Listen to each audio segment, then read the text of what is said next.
अस्सलामु अलैकुम रहमतुल्लाहि व बरकातुहू। मेरे मोहतरम दोस्तों, भाइयों, बहनों और बेटियों, आज मैं आपकी खिदमत में अल्लामा इकबाल साहब के वो मुबारक अशआर पेश करना चाहता हूँ जो कि उन्होंने हिंदी मुसलमान के नाम से तहरीर फरमाए हैं। आइए पहले ये अशआर सुनते हैं और उसके बाद इनकी तशरीह। अल्लामा साहब फरमाते हैं कि गद्दार वतन इसको बताते हैं ब्राह्मण, अंग्रेज़ समझता है मुसलमानों को गदागर। पंजाब के अरबाब नबूवत की शरीयत कहती है कि ये मोमिन पारीना है काफर। आवाज़ हक़ उठता है कब और किधर से, मिस्कीन दिल कम मांदा दरी कशमकश अंदर।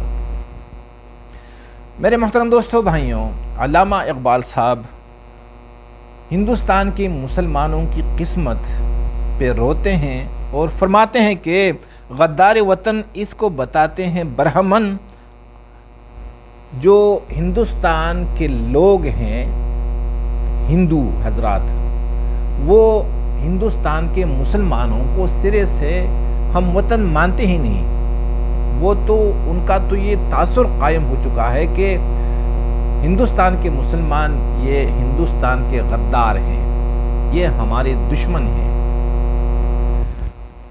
अंग्रेज़ समझता है मुसलमानों को गदागर, और अंग्रेज़ क्या समझता है? अंग्रेज़ मुसलमान को एक फ़कीर की हैसियत से देख रहे हैं। अंग्रेज़ समझते हैं इनको कि ये गदागर हैं, ये भीख मांगने वाले लोग हैं। कितनी बदकिस्मती है कि अपने लोग तो दुश्मन समझते हैं और जो बाहर से दुश्मन आया हुआ है वो हमें फ़कीर समझते हैं। मुसलमानों को, हिंदुस्तान के मुसलमानों को, कि भाई हमसे क्या क्या नहीं मांगते।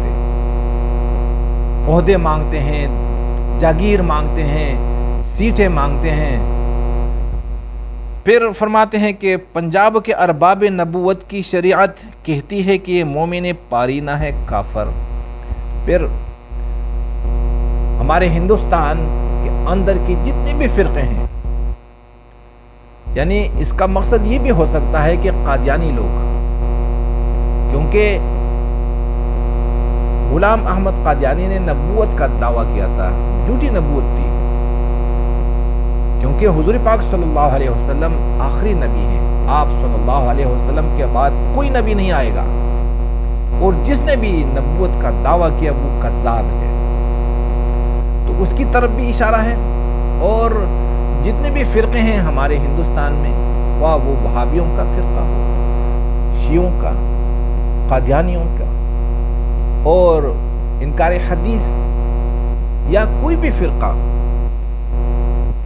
वो एक दूसरे को मुसलमान मानने के लिए तैयार नहीं है। ये मुसलमान,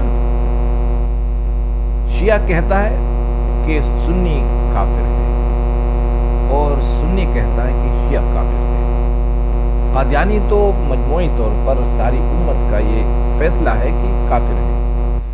वहाबी कहते हैं कि देवबंदी यानी मुक़ल्लिदीन काफिर हैं, और मुक़ल्लिदीन कहते हैं कि गैर मुक़ल्लिदीन काफिर हैं। देवबंदी बरेलियों को काफिर मानते हैं, और बरेली देवबंदियों को काफिर तस्वुर करते हैं। तो अंदरूनी हालत तो यही है कि एक दूसरे को भी वो मुसलमान मानने के लिए तैयार नहीं है, और हर किसी का फतवा है, हर किसी की अपनी शरीयत है। कोई भी रसूल पाक सल्लल्लाहु अलैहि वसल्लम की निगाह से मुसलमान को नहीं देखते। हर किसी की अपनी निगाह है, और कोई भी फ़िरक़ा दूसरे फ़िरक़े को मुसलमान मानने के लिए तैयार नहीं। तो पंजाब के अरबाब नबूवत की शरीयत, इन फ़िरक़ों की अपनी अपनी शरीयत है। ये वो शरीयत नहीं है जो हुजूर पाक सल्लल्लाहु अलैहि वसल्लम लेकर आए थे।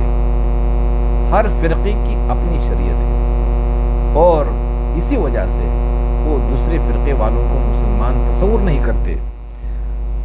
फिर फरमाते हैं कि आवाज़ हक़ उठता है कब और किधर से, मिस्कीन दिल कम मांदा दरी कशमकश अंदर। अल्लामा साहब अपने दिल का अंदरूनी हाल बताते हैं कि मैं इस इंतज़ार में हूँ कि कब हक़ की आवाज़ उठेगी, कब और किधर से उठ सकती है। کہ سارے مسلمانوں کو متحد کر لے اور مسلمانوں کو کردار کے طور پر بھی دنیا کے سامنے ایسے پیش کریں کہ مسلمان کسی قوم کے دشمن نہیں ہیں، کسی خطے کے دشمن نہیں ہیں، یہ کوئی ڈاکو نہیں ہے، کوئی چور نہیں ہے، کوئی قاتل نہیں ہے، یہ مسلمان ہیں اور ان کا وجود جس طرح حضور پاک صلی اللہ علیہ وسلم کا وجود رحمت للعالمین ہے کہ آپ کا وجود سارے عالم کے لیے رحمت بن کر آیا ہے، اور اسی طرح جو بھی رحمت للعالمین صلی اللہ علیہ وسلم کو اپنا نبی مانتے ہیں ان کا وجود بھی سارے عالم کے لیے رحمت ہے۔ علامہ صاحب اسی انتظار میں ہیں کہ کب اور کدھر سے ایسے لوگ اٹھیں گے کہ وہ مسلمانوں کی اصلاح بھی کر لیں اور اقوام عالم کو یہ بتا دیں کہ ہم غدار وطن بھی نہیں ہیں، ہم گداگر بھی نہیں ہیں اور ہم کافر بھی نہیں ہیں، بلکہ ہم انسانیت کے خیر خواہ ہیں اور ہم آپس میں بھائی بھائی ہیں، ہم برہمنوں کو بھی سینے سے لگاتے ہیں، ہم ہر کسی کو بھی کوئی بھی انسان ہو، انسان ہونے کے ناطے وہ ہمارا بھائی ہے، ہم کسی سے نفرت نہیں کرتے اور ہندوستان ہمارا ہے۔ میرے محترم دوستو بھائیوں، یہ جو اشعار ہیں علامہ صاحب نے فرنگیوں کے زمانے میں لکھے ہیں، لیکن آج بھی یہ صادق آتے ہیں ہمارے اوپر۔ بھلے آج ہندوستان تقسیم ہو گیا، جس میں بنگلہ دیش ہے، ہندوستان انڈیا ہے اور پاکستان ہے، لیکن مجموعی طور پر آپ مسلمانوں کی حالت جب دیکھیں گے تو رونا آتا ہے ان کی حالت پر۔ جیسے ہمارا پاکستان ہے، کیا ہے؟ اب تک گداگر ہے، جہاں بھی ہمارے حکمران جاتے ہیں تو بھیک مانگنے کے لیے جاتے ہیں۔ آج تک کسی مسلمان نے کسی کو کچھ نہیں دیا، بلکہ لینے کی کوشش کر رہا ہے۔ ہمیں دنیا کو بتانا ہے کہ جس طرح صحابہ نے انسانوں کو تمدن دیا، تحفظ دیا، انسانوں کو معاشی خوشحالی دی، انسانوں کو غلامی سے آزادی دلائی، اسی طرح آج کے مسلمان بھی ایسے بن جائیں کردار کے طور پر، گفتار کے طور پر کہ گفتار بھی پکی ہو، کردار بھی سچا ہو کہ ہم بھائی، ہم انسان ہیں اور ہم وہ مسلمان ہیں، ہم اس نبی کی امت ہیں کہ جنہوں نے دنیا کو دیا بہت کچھ ہے، لیا کچھ نہیں۔ میرے محترم دوستو بھائیوں، اگر یہ باتیں آپ کو پسند آئی ہوں تو اللہ کی رضا کے لیے دوسروں تک بھی پہنچا دیجیے گا، تاکہ اس کار خیر میں آپ کا بھی حصہ شامل ہو جائے۔ جزاکم اللہ۔